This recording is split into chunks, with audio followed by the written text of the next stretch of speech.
Perfect. So I think you go to the podium. Yeah, sorry.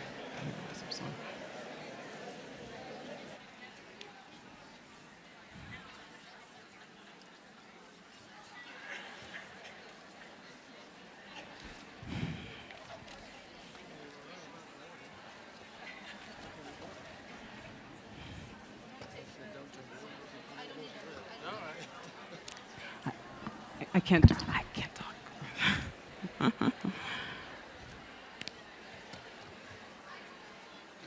Yeah.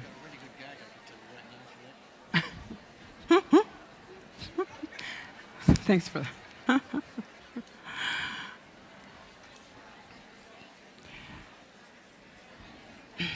do I? I'm not sure when I'm supposed to start.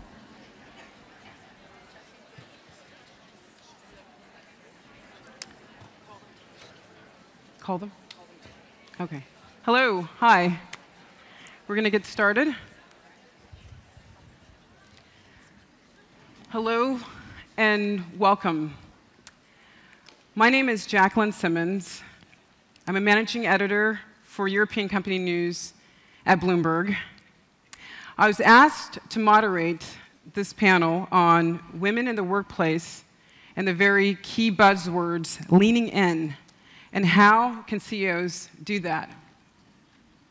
I'd start by reminding that 3 years ago here in Deauville, a group of CEOs got together and created what's become CEO Champions. Beth Brooke, EY's Global Vice Chair, who had the idea for CEO Champions, said that the group was really a way to bring CEOs, men and women, together in a very safe dialogue where they can share their questions, their learning, their best practices, and their failures.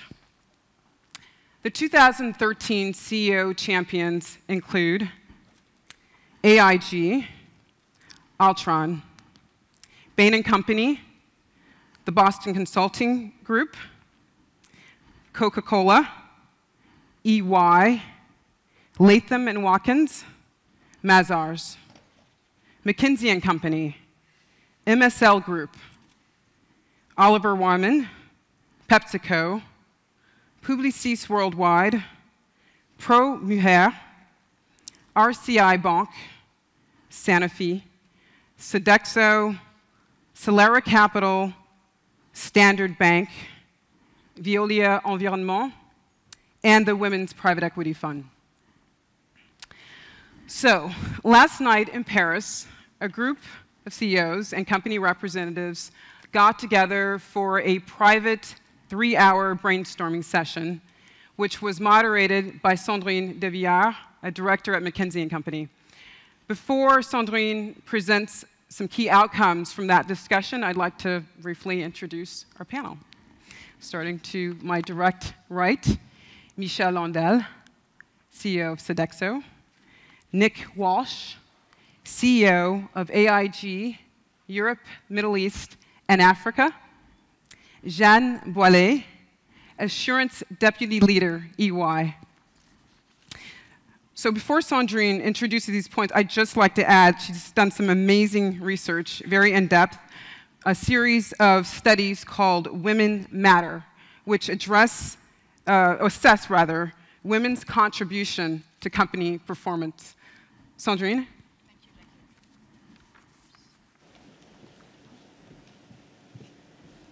Thank you very much, Jacqueline. Good afternoon, everybody. I'm delighted to be here with you today and to share and to get the opportunity to set the stage and to kickstart the discussion between our three CEOs. The topic we'll be debating today is how can CEO lean in to ensure more women get promoted at the top of corporations. Let me share some facts and insights derived from a series of research, Women Matter, that we've been conducting since 2006. The way we look at it back in 2006 is by asking a very, very simple question. Does it matter Does it matter to have more women at the top of corporations? Does it matter for their performance? Does it matter for their competitiveness? At the time, as I was sharing this topic of research to our former managing director, he had two immediate reactions. Number one, he said, Sandrine, this is fantastic, we have to go for it. And then he paused and looked at me in the eyes and said, my goodness, what are we going to do if you find out that women have a negative impact? So fortunately, while we started analyzing this in a very pedestrian and fact-based manner, we found out that women had a positive impact on companies' performance. What have we found out? Back in 2006 and again in 2008, we clearly demonstrated that companies with more women at the top of their organization perform better, both on organizational performance as well as on financial performance. For organizational performance, we found out that not one, not two, but 3 women were needed to see change happen. We needed to have a critical mass of women at the top of corporation. And for financial performance, we found out that there was a big gap, undisputable, between companies with 0 women at the top of their organization and companies with more women. As you can see on this graph, almost 50% difference in return on equity and almost 60% difference in average EBIT margin. Obviously, correlation does not prove causality. But we could have found, that there was no correlation whatsoever. What we found out, on the contrary, is that there was an undisputable correlation between gender diversity and performance of corporations. So we ask ourselves the question, why? Why is it? And we found out that part of the answer lies in the diversity of leadership styles that women can bring to the top of corporation. We based our work on the very in-depth analysis of 3 acclaimed academics, Avolio, Igli, and Bass, who identified, codified, and measured the leadership style of 9,000 managers throughout the world. And what I found out is that, on average, women tend to apply more frequently different leadership style, and men tend to apply different leadership style, and both leadership styles are not the same. For instance, women tend to apply more frequently people development, expectation and rewards, participative decision-making, while men tend to apply more frequently individualistic decision-making and command and corrective action. Let's bear in mind, we're not saying that men do not apply people development. We're not saying that participative decision-making is more effective than individualistic decision-making. What our research clearly demonstrates is that by applying both leadership styles differently, women have a direct impact on organizational performance. As I was presenting this research to one CEO, whose name will remain unknown, he said, "Thank you very much, Sandrine, for demonstrating me that I'm a woman." Meaning that also some men do not recognize themselves in those leadership styles and tend to use a broader palette of leadership styles. So we clearly demonstrated that there's a correlation between gender diversity and performance. So it's a call for more gender diversity. But it is also, rather than a call for gender diversity, a call for increased diversity of leadership styles. Where are we right now? Let's step back. In 2013, women are still underrepresented at the top of corporations. And this underrepresentation is even more striking in executive committees. Unfortunately, there is not such thing as one glass ceiling. There are many more glass ceilings. For instance, in Europe, based on our research of almost 300 corporations, we found out that at each step, the odds of advancement for men is 2 times, 3 times higher than the one for women. And if I am a woman sitting in the executive committee of a large European company, my chances of becoming a CEO are 5 times less than the one of my male counterparts. So room to grow. We also looked in depth at what were the companies doing and what was the impact of the actions that they were undertaking. And here, what we found out was very striking.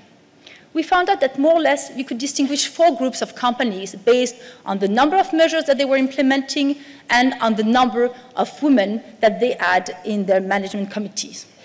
On the bottom left, you can see 13% of companies not doing a lot, not achieving any results. In a way, it's not surprising. On the bottom right, you can see companies undertaking a lot of measures and having impact, meaning that they have an average of 20% of women in their management committees. But those corporations only represented 16% of our sample. What was very intriguing is that at the bottom right, where you have the bulk of the company, 66% of the corporations, these were companies doing all kinds of things, an average of 16 to 17 measures, and not seeing the impact. What was the reason behind? Among those companies, you had companies which had only started recently, and we all know that it takes time and commitment over the years to see female talent emerge. But we also saw companies which have been starting this for many, many years and were not getting any impact yet. The reasons behind were first, that between what was said and what was done, there was a big gap. So the quality of the implementation does matter. The other issue were around the mindsets and the corporate culture.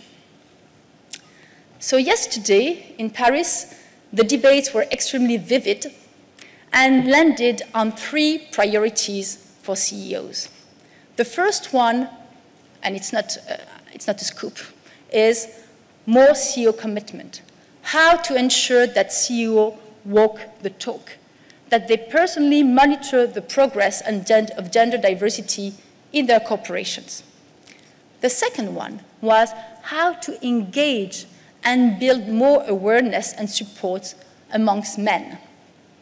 And last but not least, how to create a culture of inclusiveness.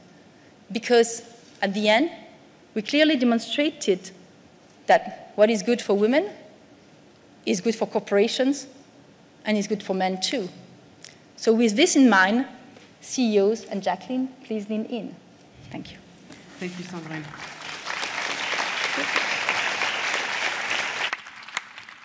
So I'd like to kick off the discussion with Michel, who's been part of the CEO Champions from the get-go.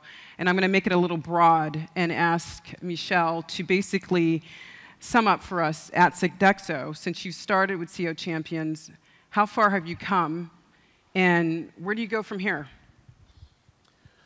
Well, thank you, Jacqueline, for your question.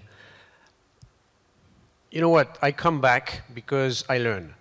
And I think that we all have to continue to learn, because I think it's not an exhaustive thing, and I don't think we all know.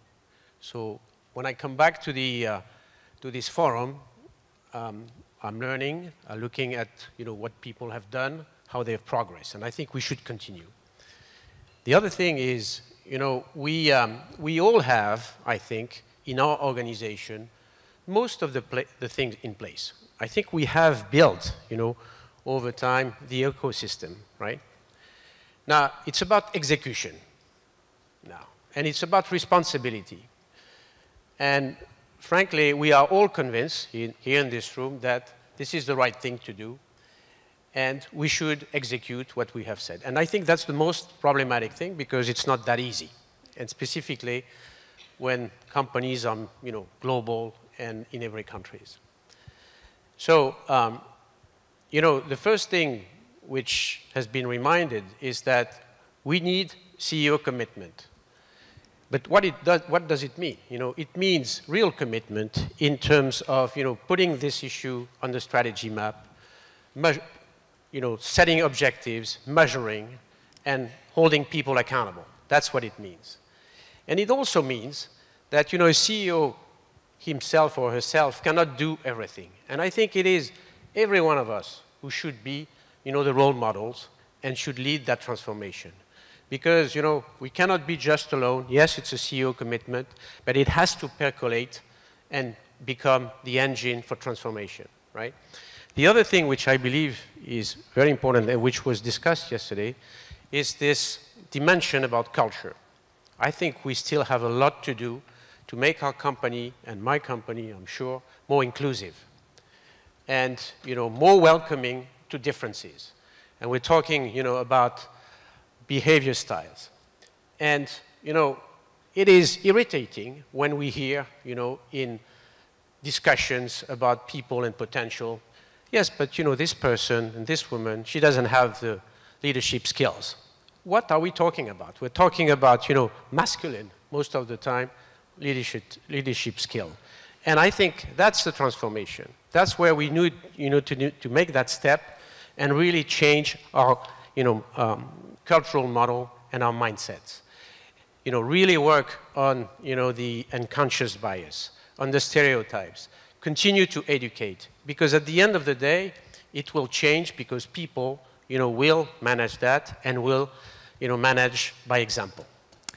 I just want to follow up really quickly to an interesting point you raised, which is the objectives part, because I know that in previous sessions here, you've set objectives. Can you just quickly flick at the objectives you set? Are you there yet?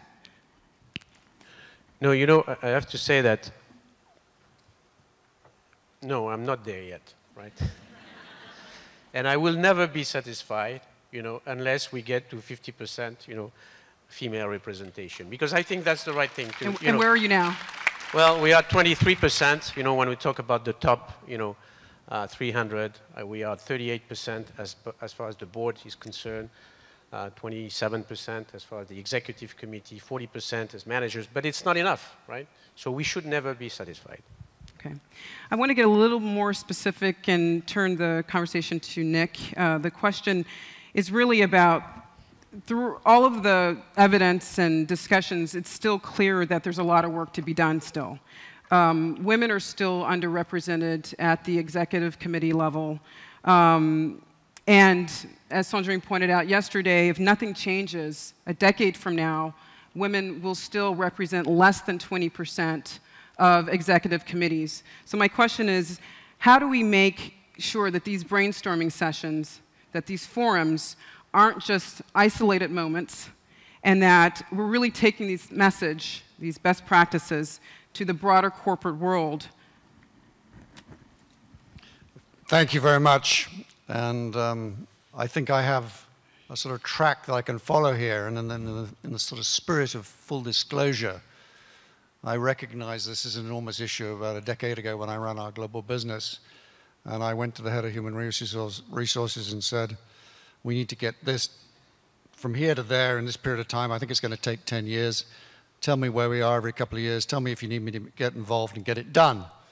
Well, it worked up to a point, but certainly didn't achieve what maybe I had in my mind as being a success. So how should companies look at this, and what did we do? I think firstly representation, and I'm not in the pay of the Women's Forum, by the way, but when we did join as CEO champions and started to attend in 2010, it was a real inflection point for the organization in terms of developing women. Since that point, we've put about 65 people, 65 of our employees, majority being women, have attended the forum. We have about 18 here at the meeting here today. They're in the room cheering along. And that wasn't an end in itself, but as a starting point from there, we've had a lot of successes. 6 of our country leadership, so the general manager of our countries in Europe are women.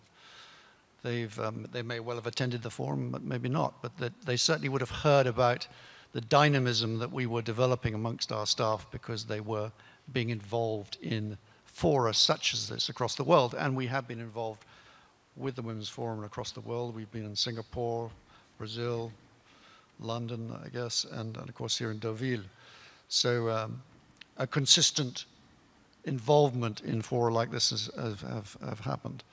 Then the pipeline. So what do we do to develop that? There are various aspects of how we look at things across the world. So we have about 750 women who are in high-profile roles, who we're giving constant attention to.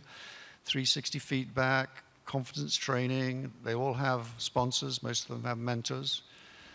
each one of them has the opportunity to meet with the absolute top of the company, the CEO of AIG itself, on a regular basis. Doors are open. And a lot of attention are given to individuals. And that's another thing that makes a difference. The next one is inclusion. And we look at that from a number of different aspects, but looking at this, this concept of the unconscious bias and micro inequities, we train people in how to deal with that. It's very illuminating and to realize how much of this you might do yourself until it's pointed out to you. But by educating the workforce, managing, monitoring, setting standards, following up, I think we can be successful at it. And where is the end of all this? Of course it's 50% gender, but I would like to see a point in time when we actually don't even think or talk about it, because it's just standard operating, business as usual. It's just how we run our businesses. And there's a pool of talent, and it's just there and available, it's trained and it's focused on, but it's ready to take over. And we don't think about gender anymore because it's done. We all look forward to that day. There was two key points I want to come back to, confidence, and then I want to ask a question about your specific industry, which is financial services, and representation of women there. But first I wanted to say to Jeanne, and basically from EY's perspective, get your view, your take on how companies can move this forward. Well, from an EY perspective, the way I feel it is that we are still on the right side on the boxes, meaning the 66%. I am afraid. Why that? Because we have been quite good in terms of awareness and in terms of internal and external communication, in terms of trainings. We have a program Career Watch. We have training program on stereotypes. We have women on board initiatives, etc., etc. Where clearly we need to focus now is, as Michel said, on execution and more precisely around embedding inclusive leadership into our business and operations. We have some KPI which should alert us, like unbalanced assessments on ratings of professionals. We have a weak pipe on women, which we project for clear leadership roles, and we have significant gaps between women and men on engagement dimensions. In order to keep with to cope with this objective, we need to. We have three actions, in fact. The first one is to reinforce flexibility in a system where, as you know, audit firm and consulting firm are very strict in careers profile, and we need to have more variable career routes. We need to consider gender as a business issue as I was mentioning already, develop the pipeline because the competition is doing it, because the clients are moving in that direction. So if we don't move faster, we won't be able to address this issue, which is a business issue, in fact. And third, we need to foster, as you already mentioned, we need to foster a more inclusive mindset, which means greater commitment from the leadership person, especially from the CEO, as you said. And we mean to remain persistent over time and on culture and inclusiveness, which is a long road to go. Okay. I want to follow up, or keep going with you, Jeanne, on the question of role models. There's been a lot of female first. We've got Janet Yellen, now a nominee of the Fed, Marissa Mayer, Yahoo, Christine Lagarde, the IMF. How important are these women as role models to young women who are starting their careers or building their careers? Is this symbolism? Do young women think that's great, but that's never going to be me? Yeah, you are right. This is really a key challenge, the role model question, because clearly we need to inspire and to give envy, definitely. And we should avoid the reaction that you mentioned, well, this woman is great, but this clearly is not the kind of person that I will be able to be. for many reasons, and most of the time for family or personal reasons. Research have demonstrated that we need to lose the old-fashioned definition of role model, which was clearly, by definition, you were succeeding, but you had been sacrificing something. And the struggle for life model should not be the reference, clearly. Having said that, what do we need to do is we need to have more women in leadership role with balanced life. We need to have example of success with women with different roots and different rhythm in their career. We need to add flexibility, and the difficulty I face is that women are often asked by companies to perform in a masculine way, in a masculine culture, as you were pointing out, Michel, where the rules, leadership rules, are role model which have been defined by and for men. So as far as we have this equation, it's going to be difficult to change things. But we definitely need to have examples which where the one-size-fits-all model is not the only one to succeed. Michel, what's your definition of a role model, and how important is that question, you think, to young women in your company? Well, I think that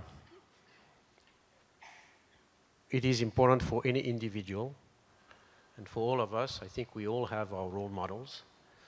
I had, role model myself, which might be women, actually. Do tell. My mother, Okay, good my choice. wife. Yeah, it's true. It's true. But I think that it is important to do this, and we've done that at Sodexo. We've created a group of 28 women, which are representing the entire company from all over the world, and their responsibility is to promote awareness, to work on building the bench strengths, and really also work on how we can transform the company from within, talking about flexibility, talking about how we organize and change the way we do things to make the company more inclusive and more. And I think these women are really role models. And I think if, by doing this, they encourage a lot of other women in the company. They also encourage men.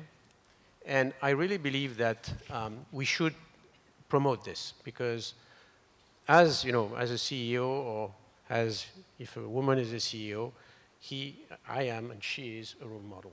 And I believe that we play a very, very important role.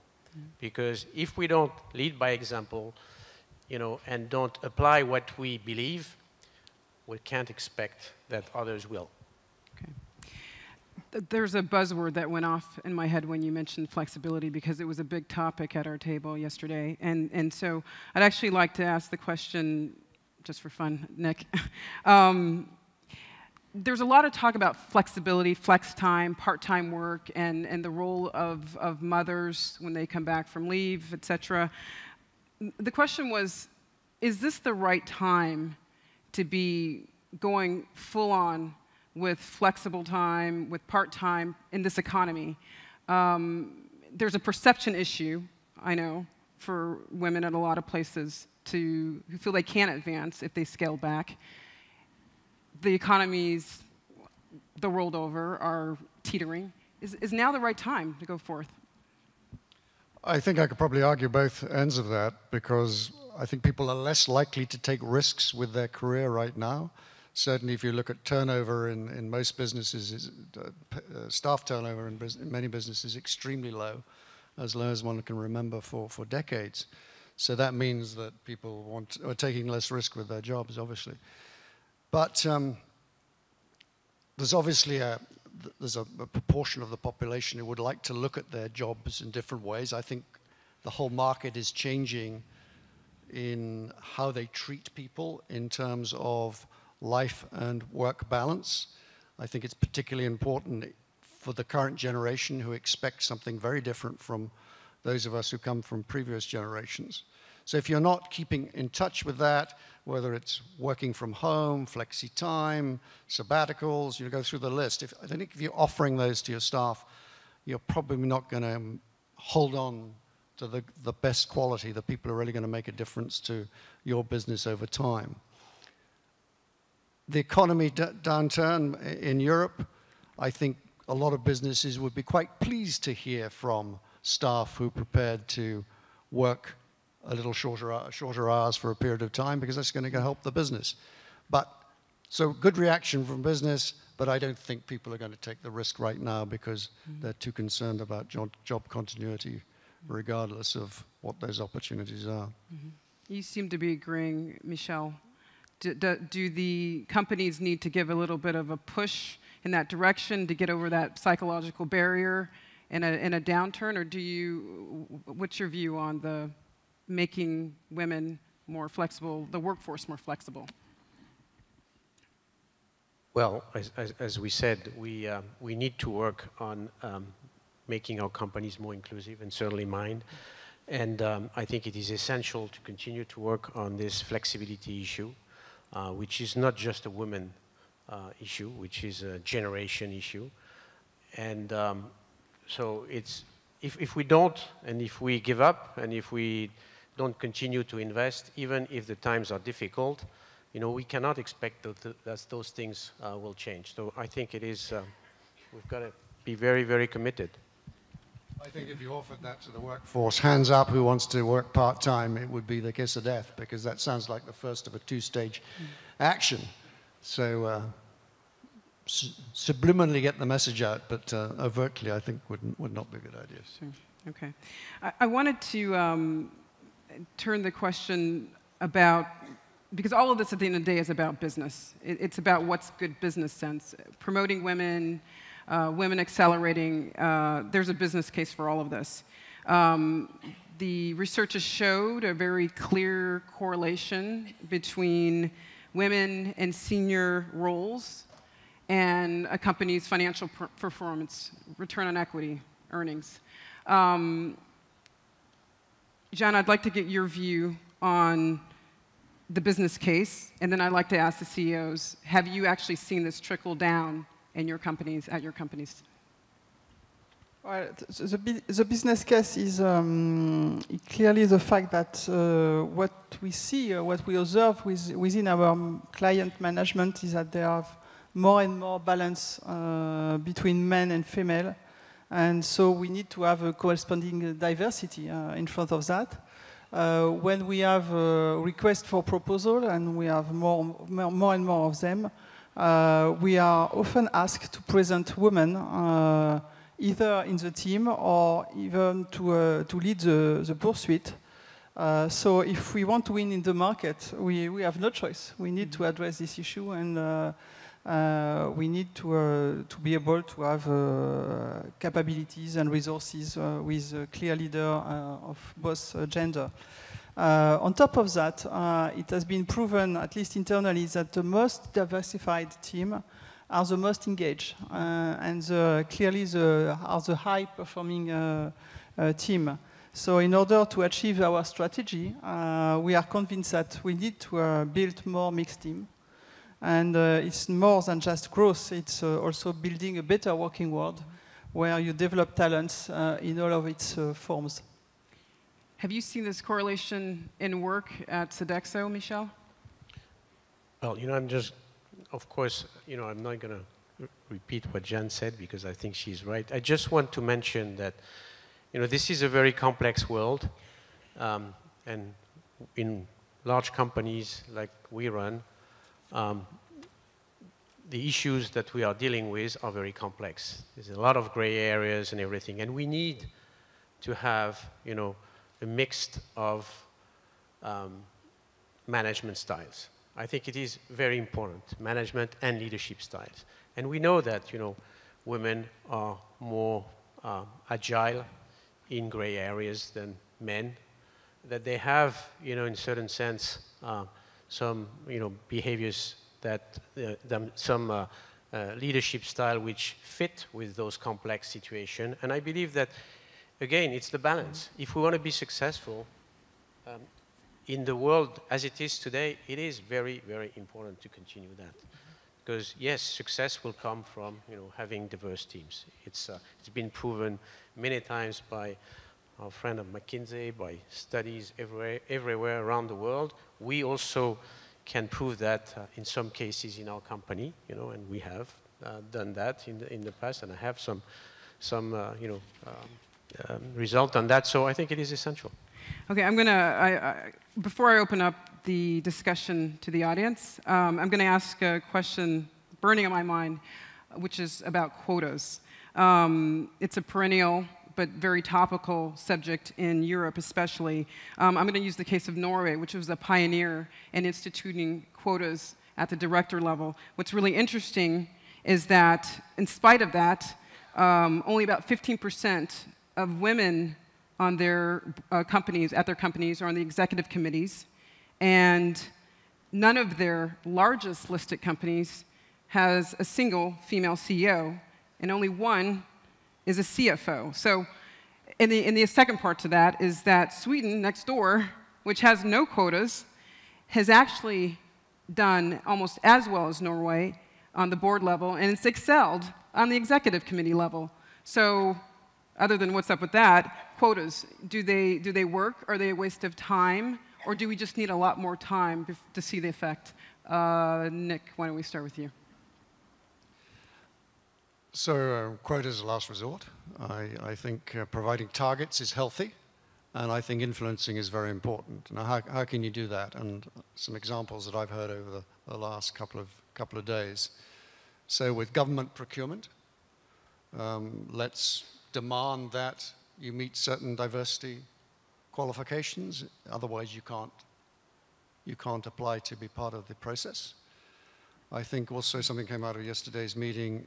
Investors, so investors are going to demand diversity, otherwise they won't be investing in companies. So actually doing things that are indirect but causing behavior to change. And I think if business and professions find the way to the right result, which is diversity, the 50%, however you want to measure that, I think that's a much better way than impositions by government who shouldn't be in business to begin with. So targets and doing that, I think, is a much more... In the end, we will look back and say that was the right way of doing it, and we've got to the result we had through that effort. Thank you. One small question I want to pose to Jeanne, because we talked about this last night, and the confidence is a huge issue for women. Very briefly use myself as an example. I just got a promotion 2 weeks ago. I was... thank you. I would have never put my hand up for that job. It's a bigger role. Somebody had to put it up for me. My question is, why aren't companies, knowing that this is something that's intrinsic to females, getting the wind behind our backs? Why aren't they doing more of that, raising our hands? Jeanne? Maybe I can mention, it's not an anecdote because it's a fact. And when I look at the people who are in the phase just before the cooptation, what we call the cooptation phase, or the phase before they become partners, I can see a huge difference between the behavior of men and the behavior of women. Men tend to come in my office at least 1 year before the cooptation phase and ask for a meeting and to explain what they are doing, what they have been achieving, etc., and market themselves perfectly well. Women don't do that.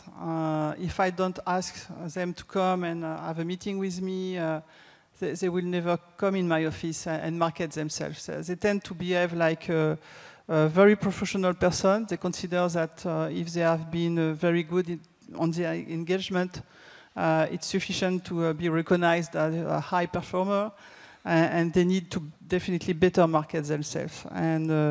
But the role of the company is also to make them confident in their success, and to succeed, we need to. They need to feel that the corporation is creating an environment where they will feel that their talent can develop and that they will be valued. it's interesting to see in statistics that confidence and corporate spirit count twice as much as individual factors than the willingness to make a sacrifice in personal life. So definitely confidence and confidence in the system and corporate culture are key. Thank you. I'm going to open it up to the audience. We're running a bit over, so I can't take too many questions, but please ask, state your name, where you work, and keep it brief, please. Any questions for our panel? Please.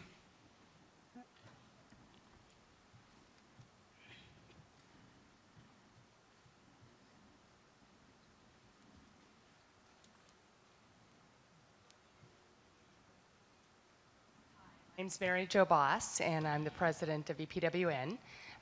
Thank you very much for a very interesting session. I have a question regarding the male champions of Europe or the United States. I'm just curious, what we've seen in Australia is the male champions group really pushing reforms and change pretty quickly through the top 10 CEOs actually requiring things like all of their vendors to have a D&I strategy in place, and they've made a panel pledge, which means they will not, any of them will not speak on any panel unless there's a big representation, like 20% or more of women as speakers or panelists. Do you think those types of, CEO-led initiatives could work, and what can we do to actually implement them here and in the United States, for example? So I will only talk at the Women's Forum, so I think I get through that already. Yes, I think that helps. Maybe it goes along with the points I made on the quotas a little earlier. And again, if it comes from the top, it's demonstrating its leadership, it's leading by example, it's measuring, it's combining performance with pay. That's always going to create a behavior change in people. And if that's relevant to use that against vendors, for example, I think we should really do that. And I'm going to think of that myself and see how that would influence the business I'm in, because I think it's a very good idea. Thank you. I'm not sure if I have, no, okay. Okay, I'll just wrap up by saying that there is some momentum in CEO Champions. There was a similar group started in June in Brazil. CEO Champions Brazil includes 25 CEOs who will, in November, have a similar format to the Paris one yesterday, where they'll meet privately. So I just wanted to mention that. Please look up the names of the members on the Women's Forum website. And on that note, I'd like to thank our panel and wish everyone a wonderful opening dinner. Thank you.